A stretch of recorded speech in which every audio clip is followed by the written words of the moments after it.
దామనెల్లూరు అనే ఊరి దగ్గర ఒక పెద్ద పురాతన అడవి ఉంది. ఆ అడవిలో ఎన్నో శతాబ్దాలుగా ఒక రహస్యం అలానే దాగియుంది. మరి ఆ రహస్యమేంటో తెలుసుకుందామా?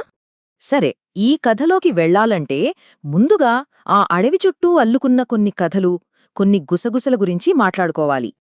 ఒకసారి ఊహించుకోండి, దట్టమైన అడవి, చెట్ల మధ్యలో, ఎవ్వరూ అటువైపు వెళ్ళని చోట ఒక వింతైన కట్టడం. చూడ్డానికి అదేదో ప్రకృతిగా ఏర్పడింది కాదు, ఎవరో కావాలనే చాలా జాగ్రత్తగా ఒక ఉద్దేశంతో కట్టినట్టు అనిపిస్తుంది. ఇక ఇలాంటి చోటుందంటే దాని చుట్టూ కథలు పుట్టుకురాకుండా ఉంటాయా? ఊళ్ళో వాళ్ళు గుసగుసలాడుకుంటారు. అక్కడ దెయ్యాలు తిరుగుతాయంటా అని కొందరు, రాత్రిపూట ఏవో వింత లైట్లు కనిపిస్తాయని మరికొందరు. అన్నిటికన్నా భయంకరమైన మాటేంటంటే ఆ లోపలికి వెళ్ళినవాళ్లు మళ్ళీ తిరిగి రాలేదట. ఇలాంటి భయాలు, కథల మధ్య నిజం ఏంటో తెలుసుకోవాలన్న ఒక కుర్రాడి ఆసక్తి మన కథని ఒక కొత్త మలుపు తిప్పుతుంది. ఇక్కడే మన కథలోకి లక్కీ వస్తాడు. వాడు వాళ్ళ తాతయ్య చంద్రయ్య దగ్గరకు వెళ్ళి సూటిగా అడిగేస్తాడు, తాతయ్యా, అసలా ప్లేసేంటి? అక్కడ నిజంగానే దెయ్యాలున్నాయా అని. వాడి గొంతులో భయం కంటే కూడా తెలుసుకోవాలనే ఆతృతే ఎక్కువ కనిపిస్తోంది. అప్పుడు తాతయ్య చెప్పడం మొదలుపెడతాడు. కాని ఆయన దెయ్యాల గురించి చెప్పలేదు, అస్సలు కథ మూలాల్లోకి, అంటే ఎన్నో వందల ఏళ్ల క్రితం మనిషి ఎలా బతికాడు అనే దగ్గరనుంచి మొదలుపెట్టాడు. ఆ రోజుల్లో ప్రయాణమంటే ప్రాణాలతో చెలగాటమాడినట్టే. పగలేమో పులులు, ఎలుగుబంట్లు ఎటునుంచి వస్తాయో తెలీదు. ఇక రాత్రి పడిందా కంటికి ఏమీ కనపడని చిమ్మ చీకటి.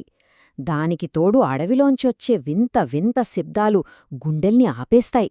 ఇలాంటి పరిస్థితుల్లో చాలా తక్కువ మందితో, తక్కువ సామానుతో ప్రయాణించేవాళ్లు.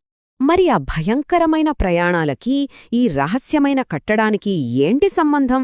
అసలు దాని వెనుకున్న అసలు కథ ఏంటో ఇప్పుడు బయటపడబోతోంది. అప్పుడు తాతయ్య ఆ రహస్యాన్ని విప్పి చెప్తాడు. ఆ కట్టడాన్ని మట్టం అని పిలుస్తారట. అది దెయ్యాలుండే చోటుగాదు, అలసిపోయి ప్రాణభయంతో ఉన్న ప్రయాణికుల కోసం కట్టిన ఒక ఆశ్రయం.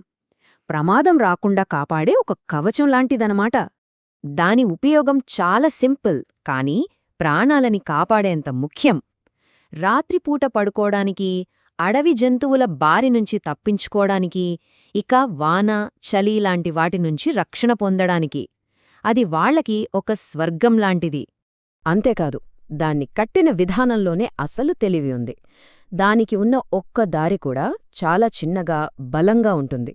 దానివల్ల ఏ జంతువు సులభంగా లోపలికి రాలేదు. ఆ రోజుల్లోనే ఎంత గొప్పగా ఆలోచించారో చూడండి. అందుకే అది ఇన్ని వందల ఏళ్లైనా ఇంకా నిలబడి ఉంది. సరే, గతం సంగతి అదైతే, మరి వర్తమానానికొద్దాం. ఒకప్పుడు అంత ప్రాముఖ్యత ఉన్న ఆ నిర్మాణం ఇప్పుడు ఎందుకలా పాడుపడిపోయింది? లక్కీకి కూడా ఇదే సందేహం వచ్చింది. అందుకే వెంటనే అడిగాడు, అయితే తాతయ్య, ఒకప్పుడు అంతమందికి హెల్పైన ఆ మట్టంలో ఇప్పుడెవరైనా ఉంటున్నారా? దానికి తాతయ్య చెప్పిన సమాధానం చాలా చిన్నదే, కాని దానిలో చాలా లోతైన అర్థముంది. ఆ మట్టం ఎందుకు ఖాళీగా ఉందో ఆయన ఒక్క మాటలో చెప్పేశాడు. ఆయనేమన్నాడంటే, ఒకప్పుడు అడవిని దాటడమే పెద్ద సవాలు, కాని ఇప్పుడు మనసుని దాటడమే కష్టమైపోయింది. మన పూర్వీకులకి కాసేపు సేద తీరడానికి ఒక మట్టముండేది, కాని మనకి అసలు మనసుకి విశ్రాంతి ఇవ్వాలనే ఆలోచనే రావడం లేదు. మరి ఇంతకీ ఆ మట్టంలో తిరుగుతోందన్న దెయ్యం సంగతేంటి? దాని అసలైన అర్థమేంటో ఇప్పుడు చూద్దాం. అందుకే ఆ మట్టం నిజానికి ఖాళీగా లేదు. అది ఒక జీవన విధానానికి గుర్తు.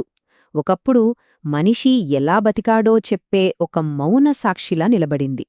చివరిగా తాతయ్య చెప్పిన మాటతో కథ మొత్తం మనకు అర్థమవుతుంది. అక్కడ ఉండేది దెయ్యం కాదు లక్కీ, అది మనం వదిలేసిన మన పాత జీవన విధానం. ఆ జీవన విధానమే ఒక ఆత్మలా అక్కడ మిగిలిపోయిందన్నమాట. ఆ జ్ఞాపకాలే అక్కడ ఇంకా తిరుగుతున్నాయి. ఈ కథ విన్నాక మనలో మనకి ఒక ప్రశ్న తలెత్తుతుంది. మన చుట్టూ, మన జీవితాల్లో కూడా ఇలాంటి మట్టాలేమైనా ఉన్నాయేమో? మనం వదిలేసి ముందుకు వెళ్ళిపోయిన ఏ జీవన విధానాలకి, ఏ అలవాట్లకి మన పరిసరాలు ఇప్పుడు మౌన సాక్షులుగా నిలుస్తున్నాయి?